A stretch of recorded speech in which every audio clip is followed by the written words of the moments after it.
فقط کافیه یک عکس ساده از محصولت بگیری مثل این عکس و بدی به این هوش مصنوعی و همچین نتیجه خفنی تحویل بگیری. سلام علیکم، چطور؟ خوبی؟ کیان تیموری هستم. خیلی خوش اومدی به این ویدیو. این ویدیو رو فکر کنم بعد از مدت چند ماه دارم ضبط میکنم و چند ماه میشه که اصلا هیچ ویدیویی تو یوتیوب نذاشتیم، داشتیم اتاق درست میکردیم و دیگه الان همه چی آماده است برای ترکوندن یوتیوب و اینستاگرام و همه جا و قرار کلی آموزش خفن‌تر توی یوتیوب و اینستاگرام براتون بذارم. آقا ما توی این ویدیو می‌خوایم بریم با گوشی تو دستمون یه عکس خیلی ساده از محصولمون بگیریم، مثلا این ساعت. یه عکس ساده ازش بگیریم، بعد بدیم به هوش مصنوعی چت جی پی تی اون عکس رو برامون یه عکس خفنی درست کنه که هر کسی دید برگاش بریزه، یعنی تا این حد خفن. یه مثال براتون بزنم. من از این دوربین عکاسی توی فرایند این ویدیو میایم یه عکس ازش میگیریم و با یه پرامپتی میدیم به هوش مصنوعی چت جی پی تی و یه عکس خیلی خفن باش درست میکنیم. با هوش مصنوعی چت جی پی تی عکس خفن درست میکنیم. ولی من چون دارم این ویدیو رو ادیت میزنم میتونم قبل اینکه بریم نتیجه اصلی رو ببینیم براتون نتیجه رو اینجا بذارم که بتونین ببینید. این قبلشه بچه‌ها، این قبلشه. اینجا عکسی که خودمون به گوشی گرفتیم و اینم عکسی هست که هوش مصنوعی درست کرده. همینقدر خفن و جذاب. خب پیش نیازهای این ویدیو فقط گوشی موبایلتونه که اصلا نیازی نیست که نمیدونم دوربین خفنی داشته باشه. یه دونه دوربین گوشی موبایل نیاز داریم که هر گوشی باشه مهم نیست، هر دوربینی داشته باشه مهم نیست.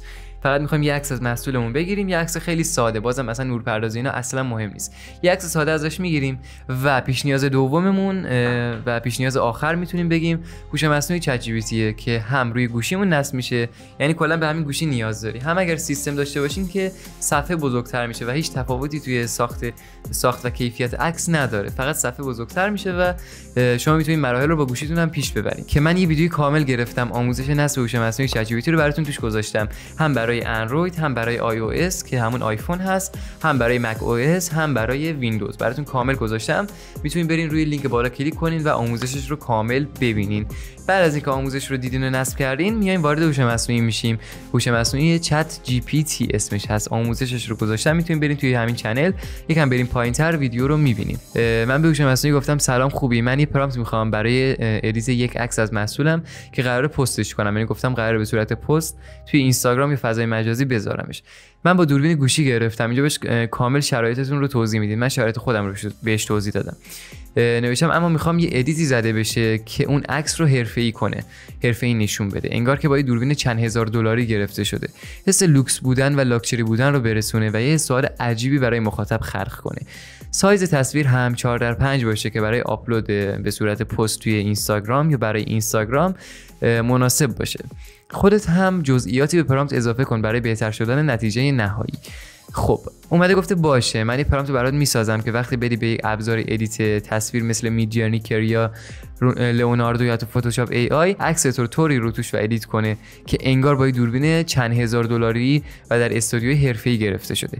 پرامپت برامون ارسال کرده، خیلی عالیه، میتونیم بخونینش. اگرم انگلیسی بلد نیستین دیگه به هوش مصنوعی چت جی پی تی اعتماد کنین، چون که اگر پرامپت درستی اینجا بهش بدین، این پرامپت درست باشه، اطلاعات خوبی بهش بدین، مثلا من این شرایط رو دارم، دوربینم اینجوریه، حتی مدل گوشی رو بهش بگین، مدل هوش مصنوعی که می‌خوایم باهاش کار کنین رو بهش بگین، حتی بگین مثلا چون که پرامپت شخصی سازی میاد مینویسه، حتی اینکه ساعت مسئولتون باشه تا اینکه مثلا یه دوربین قدیمی مسئولتون باشه خیلی تفاوت داره توی ساخت پرامپت. حالا من چون پرامپت رو می‌خوام آخر در اختیارتون قرار بدم، دیگه نیومدم گفتم مثلا برای ساعت باشه یا برای یه مسئول خاصی باشه، کلی پرامپت رو نوشتم. برای شما میتونین مختص و مسئول خودتون پرامپت رو تنظیم کنین، کامل بهش بگین که آقا مسئول من اینه، یه پرامپت میخوام. بعد سایز تصویر رو هم حتما 4x5 بهش بگین. اگر که برای پست میخواین، اگرم برای استوری میخواین 9x16 بگین. من اینجا براتون این تصویر میذارم که سایزهای مناسب برای هر استفاده رو براتون گذاشتم، کاربردهای سایزهای مختلف. خب من نوشتم که من این پرامپت برای هوش مصنوعی چت جی پی تی میخوام، اینجا من بهش گفتم. بعد اومده یه نسخه بهینه سازی شده برام ارسال کرده اینجا برای هوش مصنوعی چت جی پی تی.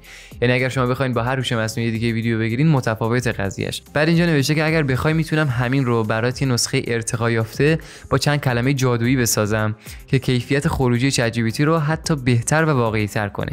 یه سری ترفند توی پرامپت نویسی تصویر هست که باعث میشه خروجی شاخ‌تر بشه. میخوای همون نسخه تقویتی رو هم بدم؟ و من نوشتم بله کیه که بعدش بیاد. بعد نوشته عالی، پس من برات میفرستم این نسخه رو و پرامپت ارتقا یافته برای چت جی پی تی رو برامون ارسال کرده. از اینجا کپیش میکنیم. حالا مرحله بعدی اینه که با گوشی توی دستمون یه عکس خفن از محصولمون بگیریم. بریم که من عکس رو براتون بگیرم. خب حالا من این عکس رو میارم روی سیستم بچه‌ها تا بریم ادامه مراحل رو با این پرامپتی که ساختیم درست کنیم. خب بچه‌ها من شارژ دوربینم تموم شد و ویدیو رو قطع کردم. من دوباره داریم ریکوردش میکنیم و من عکس رو گرفتم، پرامپت رو هم درست کردیم. حالا فقط کافیه بریم عکس نهایی رو با هم ادیت بزنیم با هوش مصنوعی چت جی پی تی. فقط کافیه پرامپتی که با هم درست کردیم رو کپی کنیم، یه چت جدید باز کنیم توی چت جی پی تی و از اینجا عکسمون رو وارد کنیم، روی این به علاوه کلیک کنیم، اد فوتوز اند فایل رو بزنیم و از اینجا عکسمون رو وارد کنیم. حالا در این قسمت اون پرامپتی که درست کرده بودیم رو پیست می‌کنیم. بعد که پرامپت رو پیست کردیم و عکسمون رو وارد کردیم، روی این دکمه سفید رنگ کلیک می‌کنیم. حالا نمیدونم شاید مثلا شما چند ماه دیگه ببینین این هوش مصنوعی چت جی پی تی به رنگش رو عوض کنه، ولی بالاخره دکمه ارسال هست، شما خودتون میتونید پیدا کنین. از این قسمت ارسالش می‌کنیم. 1-2 دقیقه اینجا باید صبر کنیم. اگر که اکانت پلاس هوش مصنوعی رو داشته باشین خیلی سریعتر براتون عکس رو درست می‌کنه، ولی اگر اکانت استاندارد یا همون اکانت معمولی رو داشته باشین، نسخه پلاس رو نداشته باشین، 1-2 دقیقه باید صبر کنین تا عکس براتون درست کنه، ارسال کنه. این به سرعت اینترنتتون هم بستگی داره. اگر سرعت اینترنت خیلی کمی داشته باشین بیشتر این پروسه طول میکشه. و اینجا من ویدیو رو پاز میکنم، نگه میدارم تا وقتی که این عکس رو درست کنه. دوباره برمیگردیم. 2 hours later. بچه‌ها عکس رو برام درست کرد. ببین چه نتیجه خفنی بهمون داده. جزئیات فقط ببین چقدر عکس رو نسبت به این عکسی که اول گرفته بودیم با کیفیت تر کرده، جزئیات رو بیشتر کرده. چقدر حس و حال عکس قشنگه بچه‌ها. شما اصلا من این دو تا عکس کنار هم دیگه قرار میدم، ببینین تفاوتش رو فقط ببینین. چقدر فرق کرده، چقدر بهتر شده. واقعا خیلی خفن شده بچه‌ها عکسه و کلا برای فروش و اگر محصولی چیزی دارین از این پرامپت استفاده کنین خیلی خیلی خفنه و میتونه خیلی کمکتون کنه. من این پرامپت رو توی دیسکریپشن براتون میذارم. اگرم دوست داشتین که یه ویدیو دیگه درست کنم برای افرادی که آنلاین شاپ دارن که یه مدل بیاد محصولشون رو تست کنه، مثلا اگر عینک دارین مدل مجازی هوش مصنوعی بیاد عینک رو بزنه و بیاد حتی صحبت کنه، بگه که چقدر عینک خفنی هست و ویدیوشو حتی بسازم یا عکسش رو درست کنم، یا اگر ساعتی مثلا محصولتون هست بیاد این ساعت رو تو دستش کنه، یا اگر مثلا دوربین دارین، لوازم نمیدونم جانبی دارین میفروشین، بیاد گارد میفروشین مثلا بیاد تست کنه روی گوشیتون، نمیدونم عطر محصولتون عطر هست بیاد عطر رو بزنه بگه چقدر خوشبوه. و کلا اگر میخواین آموزش بدم بهتون که چجوری یه مدل مجازی برای خودتون درست کنین که خیلی بهتون کمک میکنه توی فعالیت کردن توی اینستاگرام و سوشال مدیا، حتما توی کامنت ها بهم بگین و حتما ویدیوشو درست میکنم. اگر که تقاضا زیاد باشه خیلی دوستتون دارم. چنل رو هم سابسکرایب کنین. قراره به زودی دوره خیلی خفن برگزار کنیم، دوره رایگان که 0 تا 100 هوش مصنوعی رو داخلش بهتون آموزش میدم، هم برای دانشجوها، هم برای دانش آموزا، هم برای ببخشید دستم خورد به میکروفون، هم برای تولید کننده های محتوا و برای همه مناسب این دوره. چنل رو حتما سابسکرایب کنین. نظرتون توی کامنت ها بهم بگین. دمتون گرم. خدا نگهدار تا ویدیو بعدی. گودبای.